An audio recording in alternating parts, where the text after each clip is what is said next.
Hello, and thank you for your continued support for the R. Adams Cowley Shock Trauma Center. It's a year like no other year. None of us expected to be doing what we're doing now. Typically, we would be looking backwards, celebrating another wonderful gala, but this year we are certainly doing anything but that.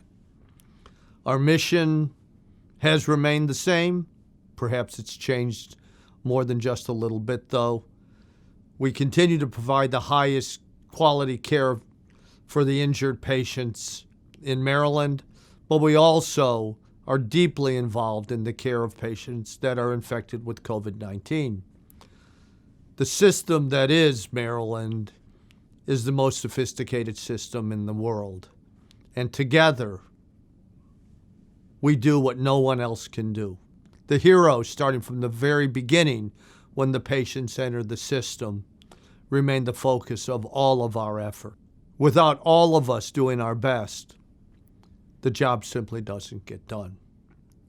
Jarmar Thomas was the patient we would have featured this year. His story is remarkable, and it is remarkable because the system worked perfectly. From the moment he entered the medical care system to just a few weeks ago when we finally discharged him, his recovery is testament to the fact that we never give up and that together we are so much better than we are by ourselves.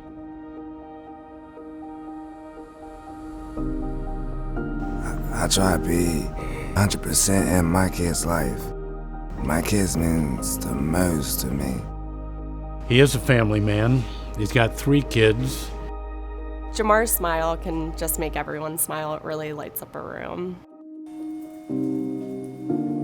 This story reminds me of what happens when we really stretch, when even we are challenged, and that takes a lot, frankly. July 28th, it was a day off, but I wanted to go in for overtime. That day pretty much changed my life. Caroline County 911. I'm calling this. There's steel fellow with somebody out in the back of the building. Yelled it on his radio. Call 911. Okay. Yes. Sir, is he trapped under it? We've got a man trapped between steel. He's on top of me. Okay, we've got the fire department on the way, okay? As soon as I heard it, I knew it was a bad call. It's a small community. I know both dispatchers, and I can hear it in their voice. Is he awake? Is he awake? He is awake. Yes, he is, sir. A firefighter, EMS outside with him right now that works here. He said it's pretty bad. You're more than likely to go need a helicopter. We got notified by Syscom for a person involved in an industrial accident. Suited up, launched, started flying towards Federalsburg.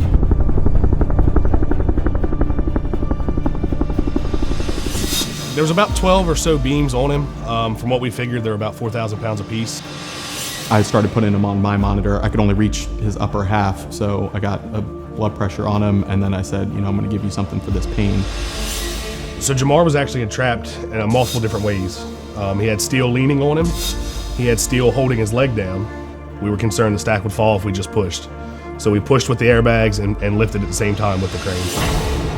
So I'm thinking, if I release this I-beam I'm thinking all this lactic acid can go right to the heart. And then I'm gonna have arrhythmias, possible cardiac arrest when I dislodge that. We had placed a backboard in front of him and tied some webbing around his upper body to be able to hold onto him so he wouldn't fall back down again, and we slid him out onto a backboard. I had noticed that his entire left leg was soaked, so we exposed that left leg area and noticed that he had a catastrophic injury to his upper left leg. I requested a tourniquet at that time, which was quickly applied. What he needed was a surgeon, which we don't do that. So getting him from point of injury to definitive care was what was going to save his life. If anybody was going to get him alive from point A to point B, it's an MSP. He did wind up going into cardiac arrest on us on our final approach into shock trauma.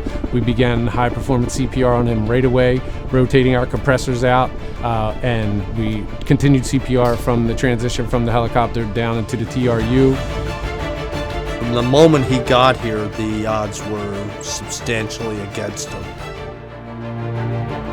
For Jarmar, we had about 12 practitioners, nurses, technicians all working with him to get him better. He'd had what I think is probably the worst industrial accident I think I've ever seen. This huge I-beam kind of crushes down across his abdomen belly, pushes his right half of his pelvis way over into the left, breaks both his femurs, injures intra-abdominal organs. Cardiac arrest after blunt trauma, nationally, mortality is 99+%. But we have this gizmo, right? We have the Roboa, and we have been able to get that survival up closer to 10%. Roboa itself stands for resuscitative endovascular balloon occlusion of the aorta. So rather than doing an operation to open the chest and apply a clamp, we insert a catheter through the femoral artery and we thread that up into the aorta. So the team realized as soon as we had the Roboa placed, we needed to rush him directly to the operating room to repair his injuries.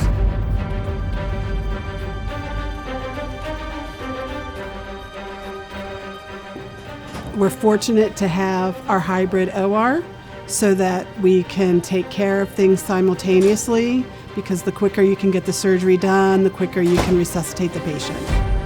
So somebody who comes into the operating room like Jarmar in extremis, it's all hands on deck. Everybody that can be in there for anesthesia for surgery is in there.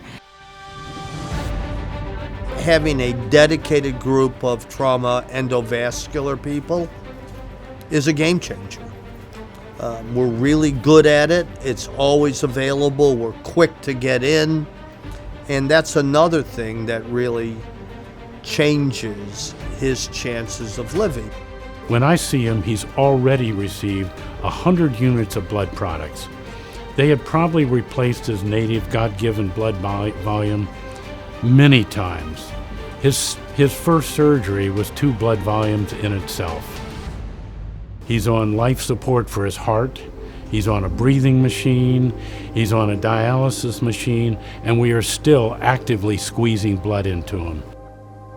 He was just constantly unstable, and so we were either titrating a lot of medications, giving him blood, giving him IV fluids, and so that was the mainstay of his therapy for the longest time. At one point he had 2 dialysis pumps because they kept clotting because he had so much myoglobin in his blood. It was very chaotic. There was so many people going in and out. The urologist came and the plastic surgeons came and the neuro guys were there and all the ICU services and the vascular people and the ortho people, everybody.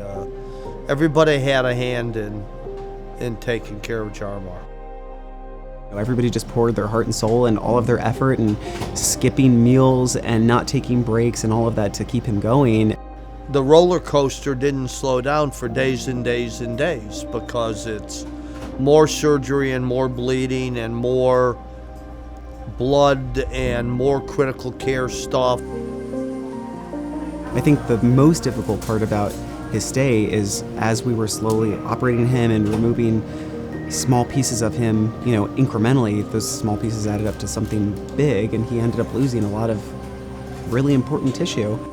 By this point, he's lost fingertips, he's lost part of intra-abdominal organs, he's lost first one leg, then another leg, and then another piece of of his legs. He was devastated. His skin deteriorated. He lost a huge amount of his skin. How possibly could a person who has that much injury, that much disease live? He had bacteria in his blood, he had fungus in his blood. The whole thing was inconceivable. And we ended up with this huge open wound, which was not quite his whole body, but pretty close. We skin grafted him. He was with us about 7 or 8 months, and I'd say it was definitely a roller coaster. I know there were some times where I'd be a little tearful in his room thinking, wow, is he gonna make it? I'm not really sure. When I did wake up,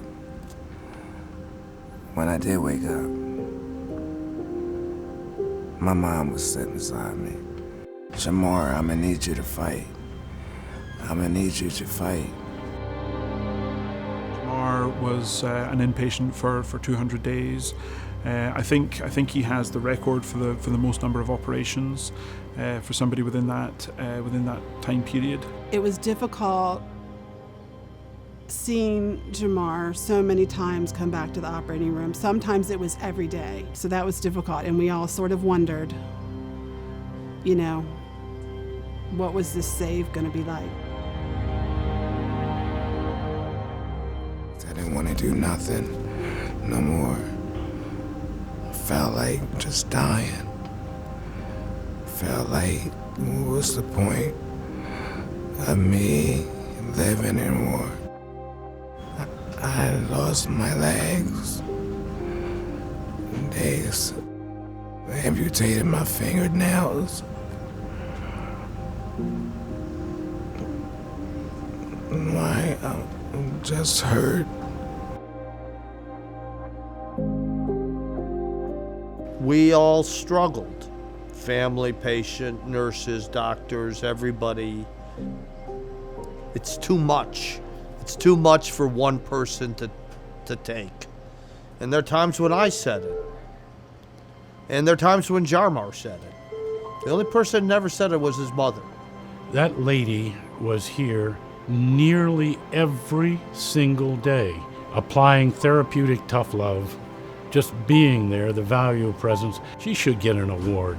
There should be a First Mom Responder Award for that mother. I'm a big believer in kind of non-traditional therapies, and certainly family support is, in my mind, one of the most important things that you need. You know, this whole concept of maintaining hope. Little by little, each day you might see an up and a down, and then 2 ups and 1 down, and gradually more ups than downs. And he slowly came off the heart medicines. His heart got stronger. He circulated, bled well. His kidneys woke up, healed completely. He was able to come off the breathing machine. He got better. He got a lot better. He survived. Let's go. I'm back walking. She's just gonna walk on out of here. I'm back on prosthetics now. I do therapy twice a week. I do gym twice a week. And I'm happy because I'm still here. Anytime and every time I have seen Jarmar, he's always smiling. For his kids to see that, it just tells them, like, my daddy never gave up. He kept going. What I want is for him to be happy that he lived through all of this. I want him to look back and say, this was really hard, but it was worth it. I had the best care here. The best care here.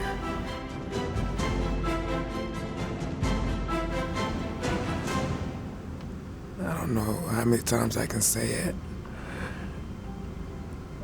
But if it wasn't for them, I wouldn't be here. I would not be here. Thank you.